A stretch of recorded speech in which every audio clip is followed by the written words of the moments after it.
Hello everyone. तो 14 तारीख को आ रहा है खेसारी लाल यादव जी और आकांक्षा पुरी का एक बहुत ही बेहतरीन मूवी जिसका पोस्टर आ चुका है और फुल मूवी का रिलीज डेट भी आ चुका है। और इस पूरे मूवी में गीत लिखे हैं राकेश निराला जी, कृष्णा बेदर्दी जी, ओम झा जी, सुमित सिंह चंद्रवंशी जी, धर्म हिंदुस्तानी जी। पूरे 5 राइटर मिलकर इस पूरे मूवी में गाना लिखे हैं और इस पूरे मूवी में म्यूजिक दिए हैं ओम झा जी, छोटे बाबा और कृष्णा बेदर्दी जी। तीन मिलकर पूरे मूवी में म्यूजिक दिए हैं। और स्टार कास्ट में है खेसारी लाल यादव जी, रति पांडे जी, आकांक्षा पुरी जी, सम्राट चतुर्वेदी जी, विनोद मिश्रा जी, टीसी बहुत सारे इसमें कलाकार हैं। और बहुत ही बेहतरीन मूवी है। और 14 तारीख को होली के शुभ अवसर पर इस पूरे मूवी को रिलीज़ किया जा रहा है। जी हाँ, होली के शुभ अवसर पर ये पूरे मूवी को रिलीज़ किया जा रहा है 14 तारीख को।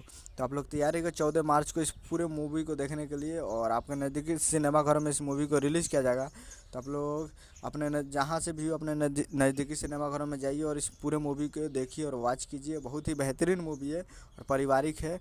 तो एक्शन कॉमेडी और पारिवारिक मूवी है, तो बहुत ही बेहतरीन है। तो आप लोग 14 मार्च को तैयार रहिएगा अपने नज़दीकी सिनेमाघरों में देखने के लिए। तो यही अपडेट था। वीडियो चला चैनल सब्सक्राइब बेल ताकि किस खेसारी लाल यादव जी का लेटेस्ट आता है वीडियो को एक लाइक कीजिए, चैनल को सब्सक्राइब कीजिए। मिलता है अगला वीडियो में, तब तक जय हिंद जय भोजपुरी।